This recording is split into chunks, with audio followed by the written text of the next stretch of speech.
간 손상보다는 침에 궁금하신 분들이 좀 많았어요. 특히 매일 침을 맞으면 기운이 너무 딸려서 안 된다. 그러니까 3일에 한 번씩 오겠다. 이렇게 먼저 말씀하시는 분들도 굉장히 많으셨거든요.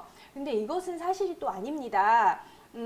한방 친구의 기본 원리는 이제 우선 아픈 거를 치료하러 오시는 분들이 많잖아요. 침 환자 중에. 그쵸. 불통즉 통이라고 해서 통하지 않으면 아프다. 그래서 보통 만성병의 통증은 이제 한방에서는 이제 혈액순환이 통하지 않던지 기혈순환이 통하지 않던지 여러 가지가 통하지 않음으로 인해서 통증이 생기게 돼요.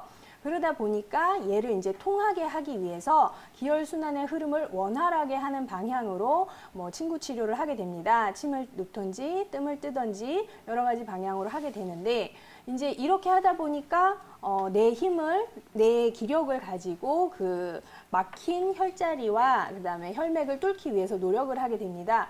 그 과정에서 약간의 피로감이 느껴지는 것처럼 보일 수는 있지만 실제로 다음날 일어나면 더 개운하고 더 상쾌하거든요. 그래서 침 치료를 맞고 나서 일시적인 약간 나른함을 가지고서 피로하기 때문에 침을 너무 띄엄띄엄 맞아야 되겠다 이렇게 생각하시는 건 옳지 않고요. 필요한 만큼 다니시는 한의원의 한의사 선생님의 말씀에 따라 횟수를 조절하여 다니셨으면 좋겠습니다. 원장님, 실제로 이렇게 한약을 먹어서 살이 찌는 연관 관계 얼마나 좀 상관이 있을까요? 한약을 먹어서 이제 살이 빠지는 경우도 있잖아요. 그쵸. 다이어트도 한약으로 합니다. 맞아요. 그런 다음에 기력이 너무 없고 소화가 너무 안 돼서 사람이 자꾸 말라가요. 이런 경우에 살을 찌우는 것도 또 한약이 합니다. 이유는 한약은 정말 많은 가지수의 종류의 한약재가 있습니다. 이 한약재들에는 아까 우리 김기현 원장님께서 말씀하신 것처럼 어떤 한약재는 간독성이 있고 어떤 한약재는 안전한 것처럼 어떤 한약재는 몸에 도움이 돼서 살을 붙이는데 효과가 있는 게 있고요. 또 어떤 한약재는 몸을 또 날씬하게 만들어주는데 도움이 되는 효과가 있습니다.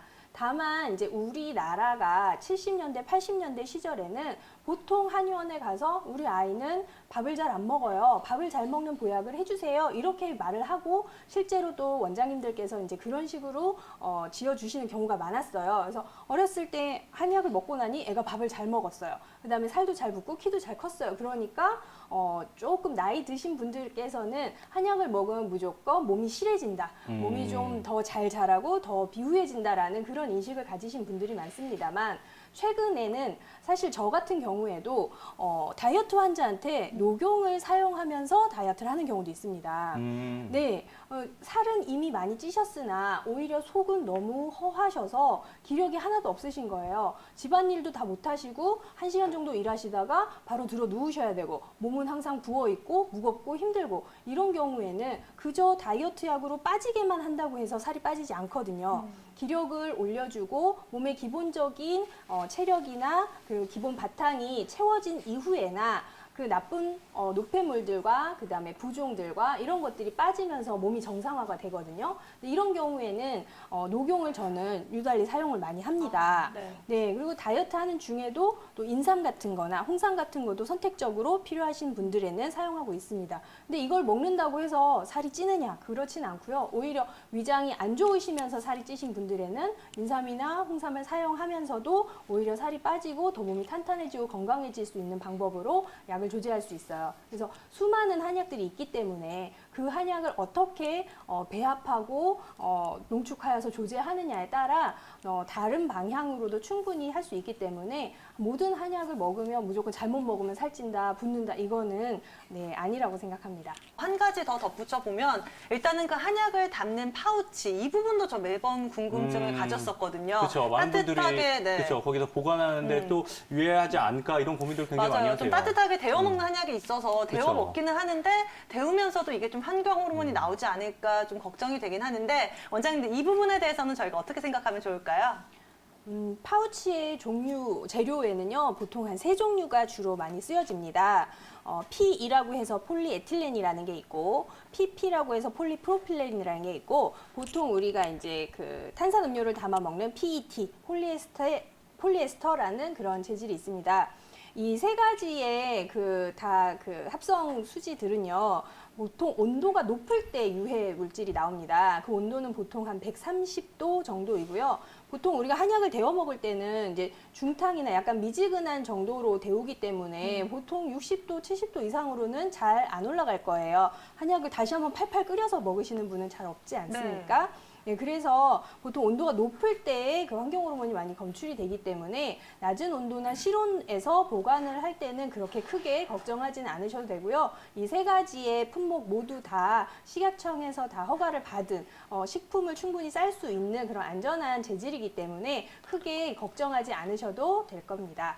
아마도 오늘 스튜디오에서는 우리 남성분들을 제외하고 저랑 최혜원 원장님만 이러한 고통을 좀 느껴봤을 것 같거든요. 그럼요. 아무래도 그런 만큼 최혜원 원장님께서도 이 생리통 평소에 뭐 관련된 치료를 받아보신 적이 있는지 아니면 환자분들에게 많이 해주시고 계신지 궁금하거든요. 어떤가요? 네, 저도 20대 초반까지 굉장히 생리통이 좀 심한 편이었습니다. 네, 생리통을 이제 경증, 중증, 그다음에 경증, 경중 가운데, 그다음에 중증으로 나눈다면 한 가운데 정도, 중간 정도의 네. 강도의 이제 생리통을 저 가지고 있었는데요.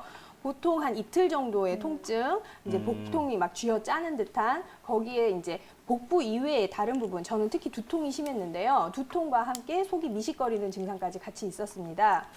보통 이제 경증이라고 하면은 복부 아래쪽에 있는 불편감을 보통 많이 호소를 하시고요. 중간 정도의 통증은 아까 제가 말씀드린 이제 복통 이외의 다른 부분까지도 통증이 있으면서 통증이 보통 하루 이상이 지속이 되게 됩니다. 중증인 굉장히 이제 심각한 경우에 이제 생리통의 경우에는 보통 3일 이상의 굉장히 심한 통증과 생리 전 증후군 기간에도 굉장히 복부에 불편감을 많이 호소를 하시고 심한 경우 구토, 그다음에 어떤 경우에는 미주신경성 실신까지도 나타나시는 환자분들이 계셨습니다. 이제 저 같은 경우에는 이제 20대 후반에 이제 한 대학교를 졸업하고 난 이후에 이제 제 스스로 저에 대해서 한약을 많이 챙겨 먹으면서 많이 좋아졌는데요. 보통 이제 한의원에서 환자분들을 치료를 하다 보니까 저와 비슷한 체질의 분들이 생리통으로 많이 내원을 하시게 되더라고요. 보통 이제 손발이 많이 차고 겨울에 냉증을 많이 호소를 하시면서 하복부도 차갑고 그다음에 레이노 증후군이라 그래서 손이 막 하얗게 순환이 잘 안 되는 증상들이 같이 있으세요. 그러면서 비위장의 기능이 좀 허약하고 네, 그 콕콕 쑤시는 통증이나 쥐어 짜는 듯한 통증이 있으십니다. 이런 분들의 경우에는 좀 함약 치료를 좀 꾸준히 하시면서 생리통을 좀 조절하시면은 좋은 좀 결과가 있으십니다. 보통은 그 자궁 성근증이나 자궁 내막증, 자궁 근종 같은 어떤 기질적 질환이 있을 때 생리통이 있을 거라고 생각하시는 분들이 많은데 실제로 임상에서 보면은요. 이런 기질적 질환을 가지고 오신 분은 10분 중에 한 2분 정도밖에는 안 되시고 나머지 분들의 경우에는 보통 검사를 했는데 다 정상이래요. 자궁도 깨끗하고 내막도 좋고 난소도 다 좋다는데 근데 저는 왜 그렇게 아플까요? 이런 경우가 많습니다. 스트레스도 생리통에 굉장히 큰 영향을 끼치는 원인 중에 하나입니다. 저만 봐도 시험 때 생리가 겹치게 되면 훨씬 더 통증이 심해지고 좀 이제 따뜻한 여름 휴가 기간에 생리가 겹치면 별로 안 아프고 이런 경우가 많거든요. 그래서 이런 식으로 이제 기체, 울체에 의해서 기가 스트레스로 인해 기가 뭉치면서 그게 생리통으로 연관되는 경우에는 이제 치료가 아주 잘 되기 때문에 별다른 검사상의 이상이 없는데도 생리통이 심하신 경우에는 한방 치료를 받아보시기를 꼭 권해드리고 싶습니다.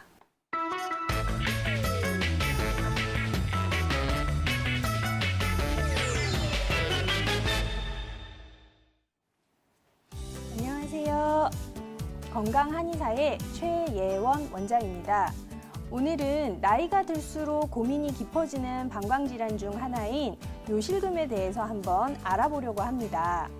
요실금은 소변을 보려고 하지 않았는데도 불구하고 소변이 흘러나오는 증상으로 보통 개인 위생과 함께 사회적인 활동도 저지하는 사회적인 문제를 발생시키는 증상에 속합니다. 이거는 치료를 하지 않아도 생명에 위협이 있거나 하는 증상은 아니지만 치료를 하지 않음으로 인해서 개인의 불안감, 그 다음에 사회생활의 장애, 그 다음에 우울증 같은 병을 야기하기 때문에 빨리 치료를 하는 것이 좋습니다. 요실금에는 여러 가지 원인이 있을 수가 있는데요. 특히 남녀노소 누구나에게도 발병을 할 수가 있습니다. 중년 이후의 여성, 특히 갱년기 정도의 여성분들에게 많이 호발을 하는데요. 성인 여성의 약 35%에서 40% 정도가 이 요실금을 겪고 있다고 합니다. 그리고 신경증 환자의 분들에서도 이 요실금의 비율이 높고요. 특히 또 노인분들의 경우에는 남자와 여자의 구분이 없이 이제 요실금이 오시는 경우가 많고, 노인분들의 경우에는 이제 방광염도 함께 오시는 경우가 많기 때문에 치료를 꼭 하셔야 하는 질환 중에 하나라고 할 수 있습니다. 다음으로 이제 이 요실금에는 어떤 분류가 있는지 알아보도록 하겠습니다. 요실금은 이제 크게 복압성 요실금과 절박성 요실금 두 가지로 나눌 수가 있는데요.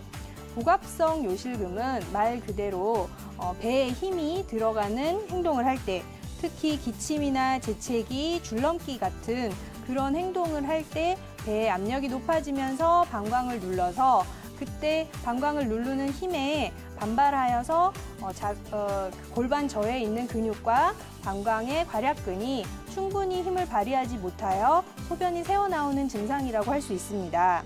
특히 이 복압성 요실금은 여성에게서 주로 발병을 하게 되고요. 전체 요실금 환자 중에 약 80%에서 90% 정도를 차지한다고 볼 수가 있습니다.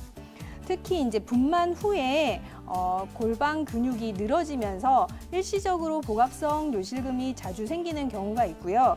또는 나이가 들면서 점차적으로 골반저의 근육이 약화되면서 생기는 경우가 있습니다.